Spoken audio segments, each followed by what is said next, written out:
Hello and welcome to the Inside FCA Podcast. I'm Ibrahim, and today I'll be speaking with Emad Aladhal, who is the director of a team of specialists working across financial crime, financial resilience, insolvency, safeguarding, and operational and technological resilience at the FCA.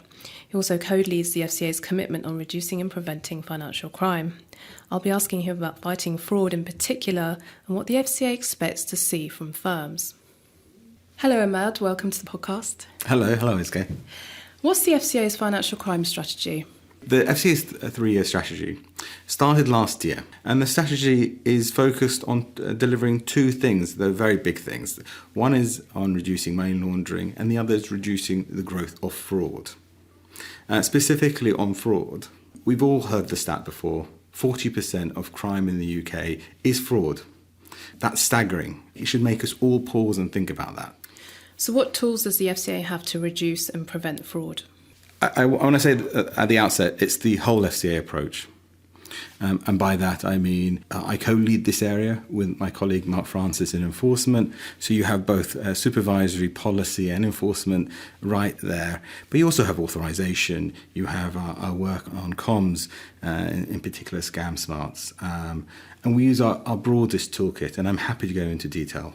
So you use the broad toolkit you've spoken about. Are there any other examples other than some of the campaigns work that you've just referenced there? Yes, ScamSmart. So I think if we take a step back and we think to how the FCA broadly looks at fraud, we look at regulated firms and making sure that they're doing their part. We look at our perimeter to make sure that fraudsters are not operating with it. And then finally, we look at consumers and making sure that they are in the best place possible to identify fraud and not to fall victim to it. In that last piece, we have ScamSmart as one of our leading pieces of work. ScamSmart is really focusing on trying to get consumers better sighted on the potential for fraud, become less susceptible to it. Our research indicates that consumers are now better informed through that work. ScamSmart, I think, started in October 2014. Over 2 million people have visited the website. Over 270,000 people are using it and have used it to look at the warning lists. And we know through our engagement on the Consumer Hub, about 57% of those who call our Consumer Hub are doing so before potentially falling victim to a fraud. So it's having that preventative control that we want. And are you using any of the FCA's data or different technology to fight fraud? Absolutely. So we have fraudsters who are skirting our perimeter.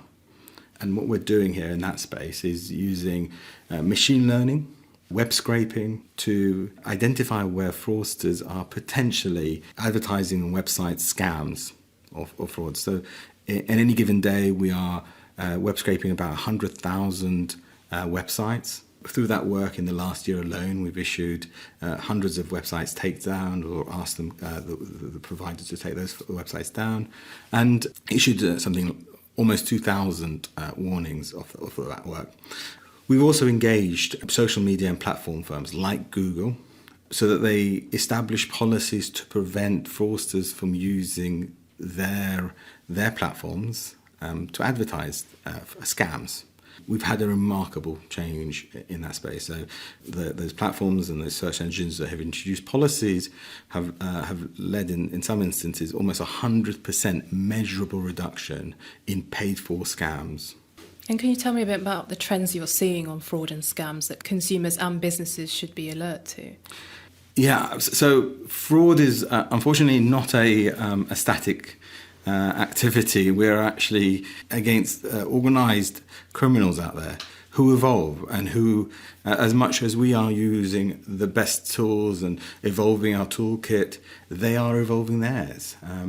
I'm sure some of those listeners today are aware of some of these examples, but we are aware that fraudsters are using artificial intelligence tools. You know, one particular example that's almost scary is that that individual that a parent picks up the phone call, thinks it's their son, but it's not their son. It's their voice being spoofed, but using that technology and made to believe that that they're in trouble and need of money. And we also recently that article or even looked at the video itself of Martin Lewis. Not Martin Lewis, but artificial intelligence made to look like Martin Lewis. Those are scary, and those are trends. And who are your partners in the work to tackle these sorts of scams, assuming that obviously this isn't something that the FCA is going to do on their own? Thankfully, we're not alone. Both the private sector and the public sector need to do their part. So in addition to the FCA, you have the government, the Treasury, the Home Office. You also have the National Economic Crime Centre and other law enforcement, other parties involved. But also the private sector needs to be engaged, and they are engaged. So we're talking about the regulated firms, we're talking about telecoms, we're talking about social media firms. All of us need to play our part to come together. And we are doing that, and thankfully, under a recently agreed umbrella, the National Economic Crime Plan, and the National Fraud Strategy, agreed earlier this year, that gives both the private and the public sector some key deliverables that we need to work together on. We know that authorised push payment or APP fraud is a growing issue. Mm-hmm. Can you explain what this is exactly and the work that goes into tackling this problem? It's a growing issue, as you're right to say that. Last year, I think the numbers were astronomical. They were in the hundreds of millions. Something like £480 million of losses were due to authorised push payment fraud or facilitated fraud. Authorised push payment, it's how we make payments. Occasionally we log into our apps and we instruct for a payment to be made to someone we're sending money to. But fraudsters intercept that. They fool us, individuals, us consumers, into making payments because we're thinking we're paying a relative, or we're thinking we're paying for a product, or we're helping a charity or otherwise. But actually, some of this is fraud.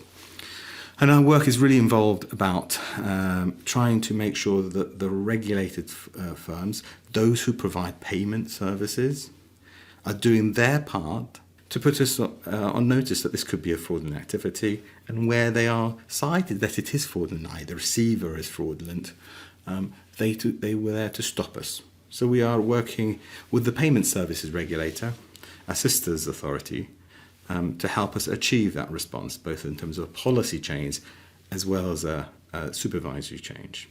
And I can go into more detail if you want. Yes, please do.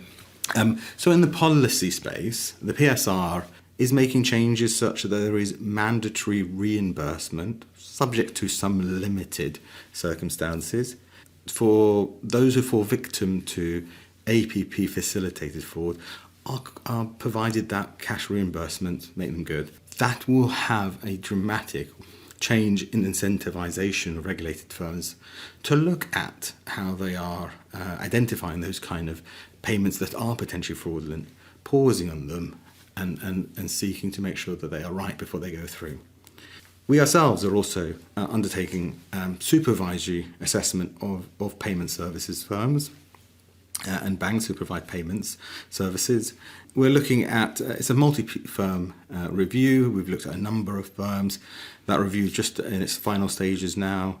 We're looking at how those firms have adapted, both in terms of how they identify payments that could be fraudulent, and also what they are doing to make sure the consumer is aware and that the consumer is taking steps to prevent falling foul to fraud. As I said, that work is about to complete. And what else do you need or want to do in this space in terms of, what you've talked about? There's a multi-firm review coming out. Do you envisage anything different that you'll be doing, or is that something you can't say at the moment?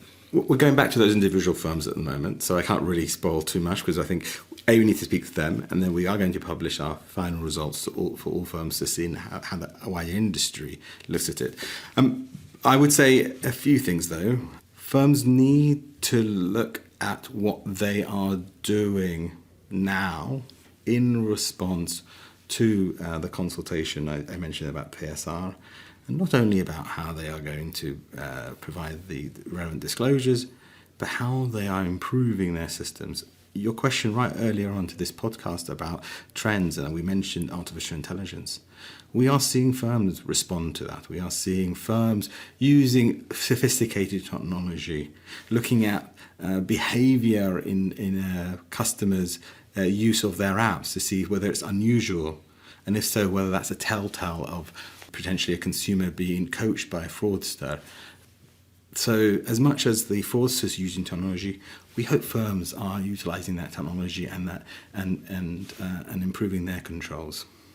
There's been a recent increase in people being hired to act as money mules, driven in part by the rise in the cost of living. Can you explain what this means and what is being done to address it? Money mules is, unfortunately, where individuals are either unwittingly or actually knowingly being used, or their accounts, their bank accounts being used to receive fraudulent payments from multiple parties before then it's passed on to the fraudster's account and then cashed out. The fraudster is trying to use them to receive multiple payments and hide their tracks along the way. We have some work on money mules. We are looking at payment services firms, looking at their controls to identify how they spot their customers being used as money mules, and trying to make sure that those firms have active systems to identify that and respond to it, and either shut the accounts or get involved with the customers and make sure that they're doing the right thing. Last year, I talked about ScamSmart, but last year we did also a program of work reaching out to consumers, making sure they understand the consequences of being a money mule, making sure that they understand that that this is a criminal activity, and that they do not fall foul to unwittingly to these kind of business. And you've talked about your expectations of firms there. What else do you expect from firms broadly in preventing fraud? Share intelligence. So firms are the front line. We should be under no illusion to commit fraud and to get away with it and to cash out. The fraudsters will need to be active in the financial services industry. They will be utilising firms. So firms need to help their customers not fall foul, but they also need to make sure that their platforms are not used by fraudsters. And then their lessons, their approaches, the intelligence they have, they need to make sure that they are doing, in addition to the legal minimum, in terms of sharing intelligence, they are actively engaged, sharing intelligence with law enforcement and through their associations, sharing typologies so that we all can learn from this and respond to it as a collective. Are there any examples of good and poor practice that you can share? In terms of poor practices, both in terms of the investment fraud and APP fraud sphere, we see good practices where before one makes a payment, they are given a warning. Asked to verify certain information, asked about whether they have been coached into responding in a particular way. Those reminders, they may be simple, but actually are really powerful in changing and making a consumer pause. We see good practices also in terms of how firms react to customers who are subject to fraudsters. Not only are they responding to that particular individual case in the fraud, and helping address their concerns, but they are using it as an opportunity to learn about a typology, about a method of fraud, and then playing that approach back into how they fix their systems or improve their systems associated with that fraud. These are examples of good practices. And finally, what are the implications for firms that don't meet your expectations? As this podcast illustrates, financial crime is incredibly important for the FCA. It goes to the heart of protecting consumers and confidence in the market. We therefore expect all regulated firms to play their part, to make sure that they are protecting their consumers, but also identifying fraudsters that could be utilising their platforms. And we will use our supervisory toolkit, and if necessary, we'll use our enforcement toolkit to achieve that aim. Thank you for your time today, Emad. You can find more information about the FCA's strategy, including the work on financial crime and fraud, on the FCA website. For now, I'm Emad Aladhal. I hope you can join us again soon on the Inside FCA Podcast. The Inside FCA Podcast shines a light on all aspects of work at the FCA, featuring experts covering important topical subjects affecting both financial services firms and consumers. Subscribe to our channels to stay up to date and listen to the latest episode of the Inside FCA Podcast.